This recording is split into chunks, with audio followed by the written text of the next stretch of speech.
বিসমিল্লাহির রহমানির রহিম। আসসালামু আলাইকুম রহমতুল্লাহি বারাকাতুহু। প্রিয় লেবু চাষী ভাই বোনেরা, আপনারা সবাই কেমন আছেন? নিশ্চয়ই ভালো আছেন। আমিও আপনাদের দোয়ায় এবং আল্লাহর রহমতে অনেক ভালো আছি। আজকে আমরা কথা বলবো চায়না 3 সিডলেস লেবুর বাগানে শীতকালে শুরুতে, বিশেষ করে কার্তিক মাসে আমরা লেবুর বাগানে কি কি যত্ন নিব, কি কি কাজ করব এবং কি কি রাসায়নিক সার প্রয়োগ করব সেই বিষয়ে কথা বলবো। প্রথমে আমরা যে কাজটি করব সেটা হলো বাগানটা ভালোভাবে নিড়ানি দেব। এই দেখতেছেন আমার বাগানটা নিড়ানি দেওয়া হয়েছে। নিড়ানি দেওয়ার পর আমরা গাছের অবাঞ্ছিত ডালপালাগুলো ছাঁটাই করব। আমি গত পর্বে আপনাদের দেখিয়েছিলাম ডাল ছাঁটাই করা। ডাল ছাঁটাই করার পর বাগানে যাতে ডালপালা বা পাতা পড়ে না থাকে তার জন্য ঝাড়ু দিয়ে বাগানটা ভালোভাবে পরিষ্কার করতে হবে। আমরা যখন রাসায়নিক সারটা ব্যবহার করব তাতে সেটা সরাসরি মাটিতে পড়ে, কারণ পাতার উপরে পড়ে থাকলে সেটা মাটিতে যাবে না এবং গাছে গ্রহণ করতে পারবে না। তারপর আমরা রাসায়নিক সার ব্যবহার করব।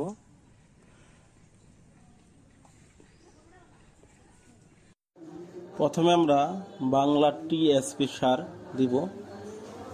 এই মুহূর্তে ডিএপি সার ব্যবহার করব না। তারপর ইউরিয়া সার দিব। আপনার জমি যত বিঘা বা যত শতক তার অনুপাতে সারগুলো দিবেন।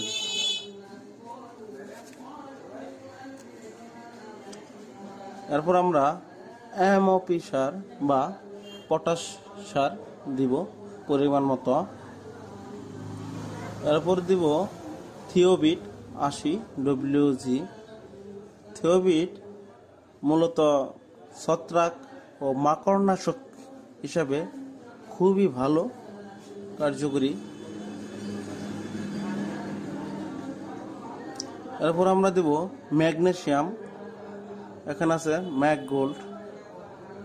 আপনাদের একটি কথা বলে রাখি, ম্যাগনেসিয়াম এক এক কোম্পানির এক এক নাম হতে পারে। এখানে আমি দিয়েছি ম্যাগ গোল্ড এর। এতে ম্যাগনেসিয়াম আছে 9.5% এবং সালফার আছে 12.5%।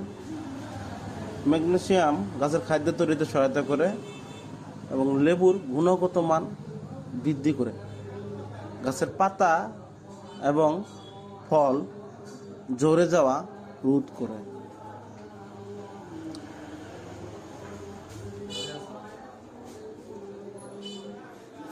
এরপর আমরা দিব দস্তা।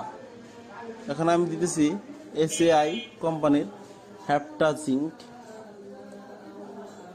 দস্তা ফসলের রোগ প্রতিরোধ ক্ষমতা বৃদ্ধি করে ফুল ফোটাতে ও ফল গঠনে সহায়তা করে থাকে।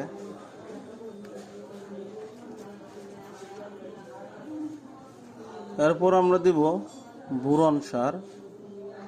বোরন মূলত পরাগায়ন, ফুল ও ফল ধরতে সহায়তা করে,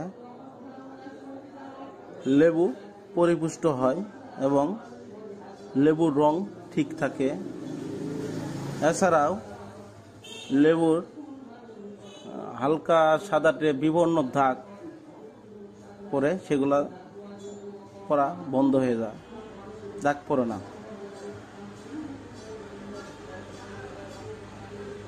তারপর আমরা দেব পিজিআর প্ল্যান্ট গ্রোথ রেগুলেটর বা গাছের বৃদ্ধি নিয়ন্ত্রক।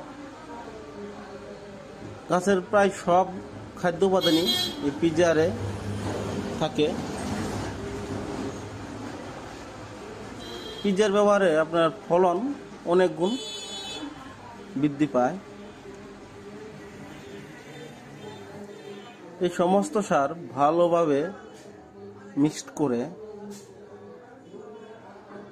উল্টাপাল্টা করে মিশিয়ে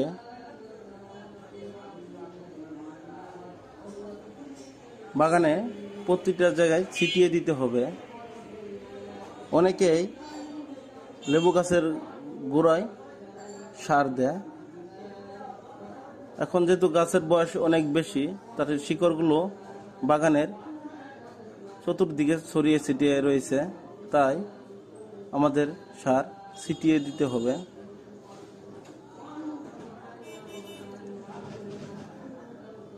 সার দেওয়ার উত্তম সময় হলো বিকেলবেলা।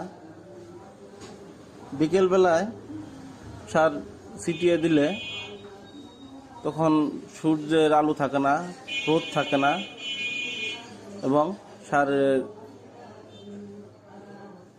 কোনো অপচয় হয় না। রাতে কুয়াশায় সার নরম হয়ে যায় এবং গলে থাকে।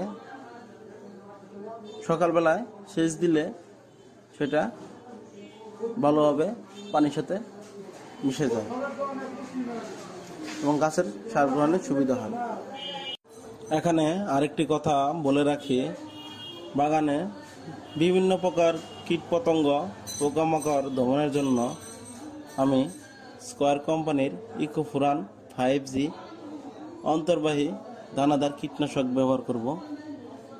আপনারা চাইলে অন্য যে কোনো প্রকার দানাদার কীটনাশক ব্যবহার করতে পারেন। সেটা এগ্রোফুরান হতে পারে বা ফরাফুরান হতে পারে। অন্যান্য সব সার ছিটিয়ে দেওয়ার পর আলাদাভাবে এই ইকোফুরান 5G বাগানে ভালোভাবে ছিটিয়ে দিতে হবে, এটাই উত্তম। গতকাল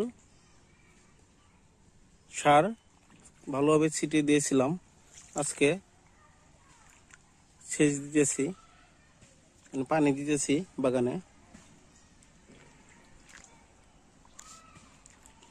পানিটা বেশি পরিমাণে দিতে হবে যাতে সার ভালোভাবে গলে পানির সাথে মিশে যায়। এখনো যারা আমার চ্যানেলটি সাবস্ক্রাইব করেন নাই, তারা এখনই চ্যানেলটি সাবস্ক্রাইব করে রাখুন পরবর্তী ভিডিওটি সবার আগে পাওয়ার জন্য। আমি যখনই নতুন নতুন ভিডিও আপলোড করব, সাথে সাথে আপনাদের কাছে নোটিফিকেশন চলে যাবে এবং আপনারা সবার আগে ভিডিওটি দেখতে পারবেন। আর যারা ইতিমধ্যে সাবস্ক্রাইব করেছেন তাদেরকে জানাই অসংখ্য ধন্যবাদ। তো লেবু চাষী ভাই বোনেরা, কথা হবে অন্য আরেকটি ভিডিওতে। সেই পর্যন্ত সবাই ভালো থাকেন, সুস্থ থাকেন, এই কামনায় বিদায় নিলাম। আসসালামু আলাইকুম ওয়া রাহমাতুল্লাহি ওয়া বারাকাতুহু।